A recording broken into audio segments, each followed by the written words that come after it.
नमस्कार बच्चों, आज हम देखेंगे कक्षा 9 हिंदी मीडियम का हिंदी विषय है। उसमें से क्षितिज भाग 1 से 12वां जो पाठ है कैदी और कोकिला वो देखने वाले हैं। तो यह एक काव्य है, उन्हें लिखा है माखनलाल चतुर्वेदी ने। तो सबसे पहले हम माखनलाल चतुर्वेदी का परिचय देखेंगे। माखनलाल चतुर्वेदी का जन्म मध्य प्रदेश के होशंगाबाद जिले के बाबई गांव में सन 1889 में हुआ। मात्र 16 वर्ष की अवस्था में वे शिक्षक बने। बाद में अध्यापन कार्य छोड़कर उन्होंने प्रभा पत्रिका का संपादन शुरू किया। वे देशभक्त कवि एवं प्रखर पत्रकार थे। उन्होंने कर्मवीर और प्रताप का भी संपादन किया। सन 1968 में उनका देहांत हो गया। हिम किरीटनी, साहित्य देवता, हिम तरंगिणी, वेणु लो गूंजे धरा उनकी प्रमुख कृतियाँ हैं।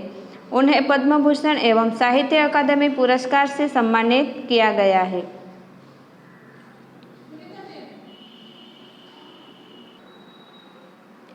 माखनलाल चतुर्वेदी की रचनाएं राष्ट्रीय भावना से युक्त है। उनमें स्वतंत्रता की चेतना के साथ देश के लिए त्याग और बलिदान की भावना मिलती है। इसीलिए उन्हें एक भारतीय आत्मा कहा जाता है। इस उपनाम से उन्होंने कविताएं भी लिखी है। वे एक कवि कार्यकर्ता थे और स्वाधीनता आंदोलन के दौरान कई बार जेल गए। उन्होंने भक्ति, प्रेम और प्रकृति संबंधी कविताएं भी लिखी है। चतुर्वेदी जी की कविता में शिल्प की कृति तुलना में भाव को अधिक महत्व देते हैं। उन्होंने परंपरागत छंदबद्धता रचना के अनुकूल शब्दों का भी प्रयोग किया है। यहाँ पर हमने कवि का परिचय देखा। अब हम इनकी जो ये रचना है उसमें उन्होंने क्या बताई है उसका थोड़ा सा सारांश देखते हैं कि ब्रितानी उपनिवेशवाद के शोषण तंत्र का बारीक विश्लेषण करती ये कैदी और कोकिला कविता बहुत ही लोकप्रिय रही है। यह कविता भारतीय स्वाधीनता सेनानियों के साथ जेल में किए गए दुर्व्यवहारों और यातनाओं का मार्मिक साक्ष्य प्रस्तुत करती है। कवि जेल में एकाकी और उदास है। कोकिल से अपने मन का दुख, असंतोष और ब्रितानी शासन के प्रति अपने आक्रोश को व्यक्त करते हुए वह कहता है कि यह समय मधुर गीत गाने का नहीं बल्कि मुक्ति का गीत सुनाने का है। कवि को लगता है कि कोयल भी पूरे देश को एक कारागार के रूप में देखने लगी है, इसीलिए अर्धरात्रि में चीख उठी है। यहाँ पर कवि ने हमें ब्रितानी समाज में जब शोषण हो रहा था तो उसके बारे में उसका बारीकी से यहाँ पर विश्लेषण किया है कवि ने। तो ये बात उन्होंने कैदी और कोकिला काव्य में बहुत ही अच्छी तरह से समझाई है। और यहाँ पर यह बात कोकिला से अपना दुख और असंतोष प्रकट करते हुए कवि ने यहाँ पर व्यक्त की है। तो अब हम यह काव्य देखते हैं।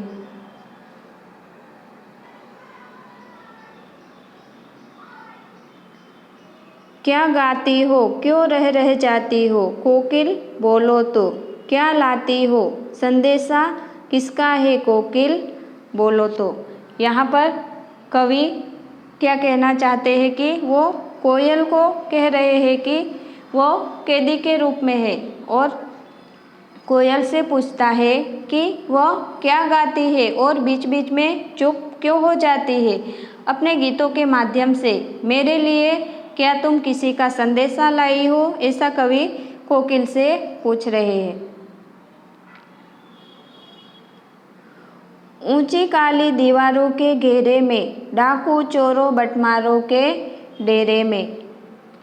कवि क्या कहते हैं कि जेल में कवि जो है वो जेल में है, तो वह जेल के अंदर का वर्णन करते हुए कहता है कि हे कोयल, जेल डाकू चोर और बदमाशों का घर है।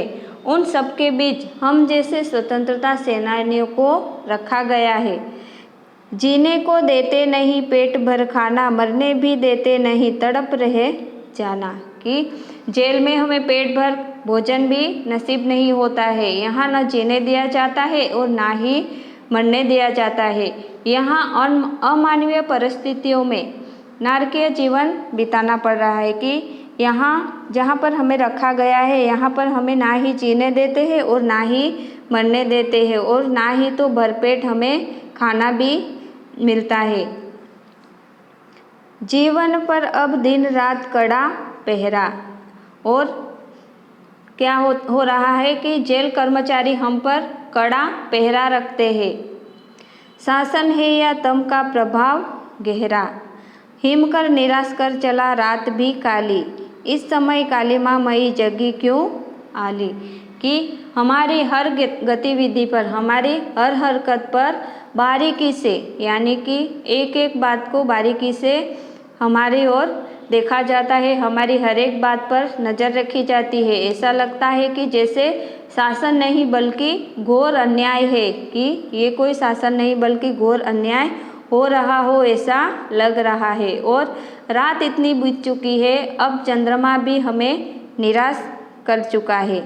कि आगे कवि कहते हैं कि रात भी बीत चुकी है और चंद्रमा ने भी हमें निराश कर दिया है, यानी कि चंद्रमा जो है वो भी चला गया है। अब दुख की इस काली अंधेरी रात में आशा की कोई किरण हमें नज़र नहीं आ रही है। तो हे सखी, इस घोर अंधकारमय वातावरण में तू क्यों जाग रही है और हमें भी जगा रही है? क्या हमारे लिए कोई संदेशा तो नहीं लाई है? ऐसा कवि यहाँ पर कहते हैं। क्यों होक पड़ी वेदना बोझ वाली सी, कोकिल बोलो तो क्या लूटा। कि कवि कहते हैं कि उनकी वेदनापूर्ण आवाज़ सुनकर कवि ये पूछ रहे हैं कि हे कोयल, तुम इस तरह क्यों चीख रही हो? तुम्हारी वेदना भरी आवाज़ से लगता है जैसे तुम्हारा तो संसार ही लूट गया हो, ऐसा कवि को लग रहा है। आगे वो कहते हैं, मृदुल वैभव की रखवाली सी, कोकिल बोलो तो। कि तुम्हारे पास तो क्या है? मीठी आवाज़ का खजाना है। क्या हुई बावली अर्धरात्रि को चीखी, कोकिल बोलो तो। किस दावानल की ज्वालाएं है दिखी, कोकिल बोलो तो। कि कवि कहते हैं कि तुम्हारी वेदना भरी आवाज़ से कैसा लगता है कि जैसे तुम्हारा तो संसार ही लूट गया हो। और आगे कहते हैं कि तुम्हारे पास तो क्या है? मीठी आवाज़ का खजाना है। फिर इस तरह आधी रात को तुम पागलों की तरह क्यों चीख रही है? हे कोयल, मुझे कुछ बताओ तो सही, कहीं तुमने जंगल में उत्पन्न होने वाली, यानी किस दावानल की ज्वालाएं है दिखी। कि ज्वालाएं यानी कि क्या, कि जंगल में जो आग लगती है वो, कहीं तुमने जंगल में उत्पन्न होने वाली आग की ज्वाला तो नहीं देख ली है, जिसके कारण तुम्हारे मुख से क्या हुआ है कि यह चीख निकल पड़ी है।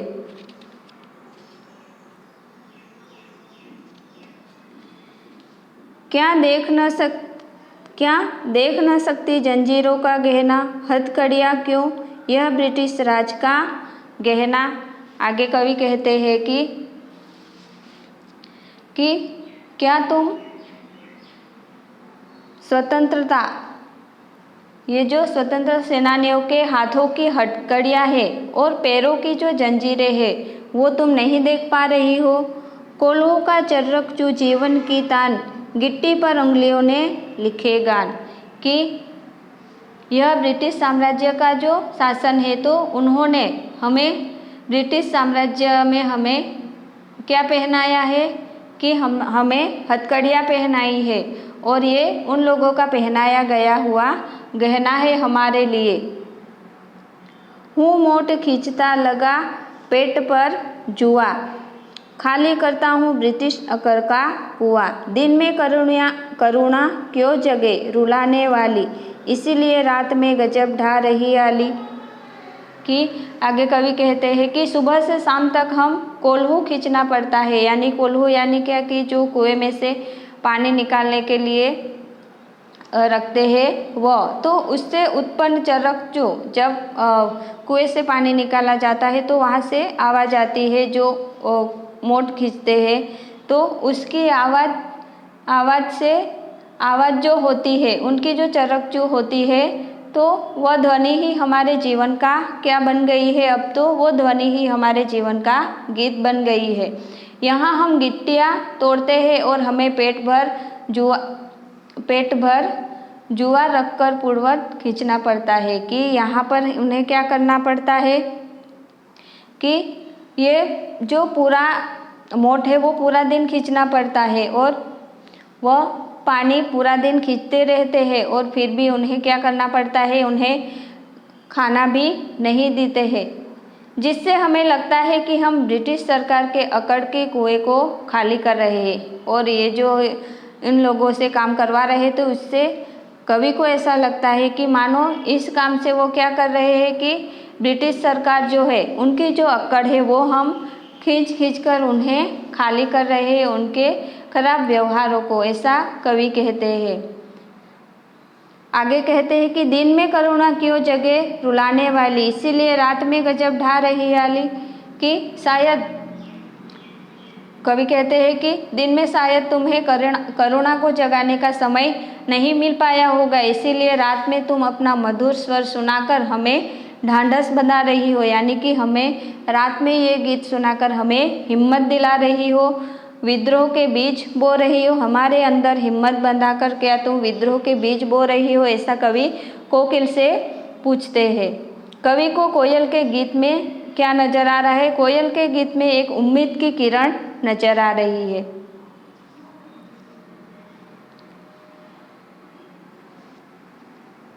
इस शांत समय में अंधकार को भेद रो रही क्यों हो, कोकिल बोलो तो चुपचाप मधुर विद्रोह बीज इस भांति बो रही हो क्यों, हे कोकिल बोलो तो। कि आगे कवि कहते हैं कि इस शांत समय में तुम अंधकार को चीरकर तुम्हारी आवाज़ आ रही है और तुम अंग्रेजों के प्रति चुपचाप विद्रोह के बीच हमारे अंदर बो रही हो, ऐसा यहाँ पर कवि कहते हैं। और ये जो कोकिल की आवाज़ है उनसे विद्रोह के बीच मानो इन सब कैदियों के बीच में कोयल बो रही है, ऐसा कवि कह रहे हैं।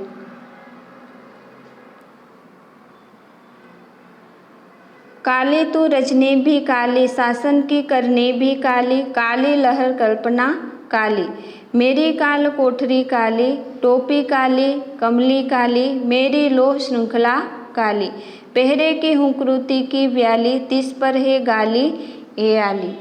आगे कवि कहते हैं कि कवि ने यहाँ पर जो जेल की हर चीज़ है उन्हें कैसा बताया है, काला रंग वाला बताया है। काले रंग को हम अशुभ मानते हैं और दुख का भी हम प्रतीक मानते हैं, तो वह कोयल को संबोधित करते हुए कहते हैं कि कोयल तेरा रंग कैसा है, काला है, और रात भी कैसी है, काली है। जिस कोठरी में उसे रखा गया है उनमें से जो टोपी उन्होंने पहनी है वह भी काली है, वह जिस कंबल पर सोता है वह भी कैसा है, काला है। यहाँ पर जो भी सब कुछ है वो कैसा है, काले रंग का है। उसकी बेड़ियाँ भी कैसी है, काली है। बीच बीच में सुनाई देने वाली पहरेदारों की जो हुंकृति यानी कि जो आवाज़ होती है पहरेदारों की, वो भी कैसी, सांपनी की तरह काली ही है। इतने दुखमय वातावरण में रहने वाले कैदियों ऊपर से गाली भी मिलती है कि ऐसे वातावरण में रहते हैं तो उन्हें ऐसे वातावरण में रहते हुए भी क्या मिलता है, उन्हें गाली सुनने को मिलती है। तो यहाँ पर जो सब चीज़ें हैं उन्हें काले रंग का बताया है कवि ने।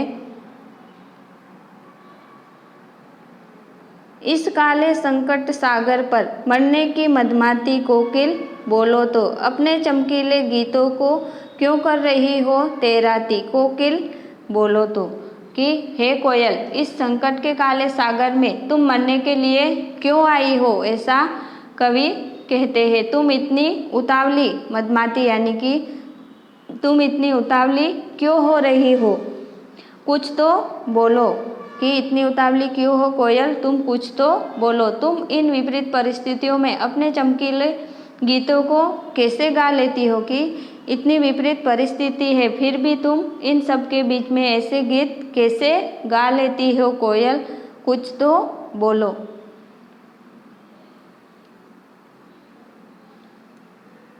तुझे मिली हरियाली डाली, मुझे नसीब कोठरी काली। कवि आगे कहते हैं कि अपनी और कोयल की तुलना करते हुए वो कहते हैं कि तुझे तो रहने के लिए क्या मिला है कि हरियाली डाली, यानी कि हरे भरे पेड़ों की डालियाँ मिली है, और जबकि उसके सामने मुझे तो मेरे नसीब में तो हरियाली नहीं है, बल्कि क्या है कि मेरे नसीब में तो जेल की काली कोठरी लिखी है। तेरा नभ भर में संचार, मेरा 10 फुट का संचार। कि यहाँ पर तो मेरे पास तो मेरे संसार में तो क्या है कि तरह तरह प्रकार की यातनाएं हैं, वेदनाएं हैं, और तुम्हें तो क्या मिला है, खुला आसमान मिला है। तुम खुले आसमान में उड़ सकती हो, जबकि मेरा संसार तो कैसा है, 10 फुट की कोठरी में सिमट कर रह गया है। तुम्हारे लिए घूमने के लिए तो क्या है, पूरा संसार है, पर मेरा जीवन कैसा हो गया है कि बस 10 फुट की कोठरी में बस सिमट कर रह गया है। तेरे गीत कहावे वाह, रोना भी है मुझे गुनाह, देख विषमता तेरी मेरी, बजा रही तीस पर रणभेरी। कि आगे कवि कहते हैं कि तुम्हारे मीठे मीठे गीतों को सुनकर लोग क्या करते हैं, तुम्हारी तो वाह वाह करते थकते नहीं है, और मेरा तो यहाँ पर रोना भी अपराध समझा जाता है। हे कोयल, तुम्हारी और मेरी स्थिति में तो जमीन और आसमान का अंतर है। मैं गुलाम हूँ और तुम तो आज़ाद हो, इसके बाद भी तुम रणभेरी बजाकर लोगों को आज़ादी के लिए क्या कर रही हो, प्रेरित कर रही हो। कोयल, तुम्हारी इस हुंकार पर ओजस्वी रचनाएं लिखने के अतिरिक्त क्या है कि तुम्हारे हुंकार पर ओजस्वी रचनाएं लिखने के अतिरिक्त भला और मैं क्या कह सकता हूँ। कि यहाँ पर कवि क्या कहता है कि इस हुंकृति पर अपनी कृति से और कहो क्या कर दूं, कोकिल बोलो तो मोहन के व्रत पर प्राणों का आवाज़ किसमें भर दूं, कोकिल बोलो तो। कि तुम्हारी इस रणभेदी बजाकर लोगों को आज़ादी के लिए प्रेरित करने की जो ये बात है, वो क्या कर रही है कि तुम्हारी ये जो आवाज़ है वो हमें आज़ादी के लिए प्रेरित कर रही है। और कोयल, तुम्हारी तो ये जो हुंकार है, हुंकृति यानी कि हुंकार पुकारना, तो ये ओजस्वी रचनाएं लिखने के अलावा और मैं इसके बारे में क्या कर सकता हूँ, ऐसा वो कहते हैं। और आगे क्या कहते हैं कि मोहन के व्रत पर प्राणों का आसव किसमें भर दूं, कोयल कोकिल बोलो तो। आज गांधी जी का संकल्प पूरा हो, उसके लिए अपनी ऊर्जा किसमें भर दूं। कि जो हम मोहन यानी कि गांधी जी के बारे में बताया है कि जो हमारे गांधी जी थे, तो उन्होंने जो स्वतंत्रता के लिए क्या किया था कि स्वतंत्रता के लिए एक संकल्प किया था, तो वह संकल्प पूरा हो और इसके लिए ये जो शक्ति है, ये जो ऊर्जा है, वो मैं किस में भरूं, ऐसा कवि कह रहे हैं कि कोकिल बोलो तो। इस तरह से यहाँ पर ये स्वतंत्रता के साथ उन्होंने जो ब्रिटिश सरकार का उन कैदियों के साथ जो व्यवहार है उसके बारे में बताया है। और यहाँ पर कोयल के द्वारा जो कवि ने बताया है कि वो मधुर गीत गाकर कैदियों में हिम्मत बढ़ा रही है और आंदोलन में आगे आने के लिए कोकिल के द्वारा यहाँ पर कवि ने बहुत ही अच्छी तरीके से हमें इस काव्य में बताया है। तो यहाँ पर ये काव्य पूरा होता है और ये काव्य आप लोगों को पढ़ना है, समझना है और उसके साथ उनके जो शब्द के अर्थ है वो भी आपको समझने हैं और लिखने हैं और उसका स्वाध्याय भी करना है।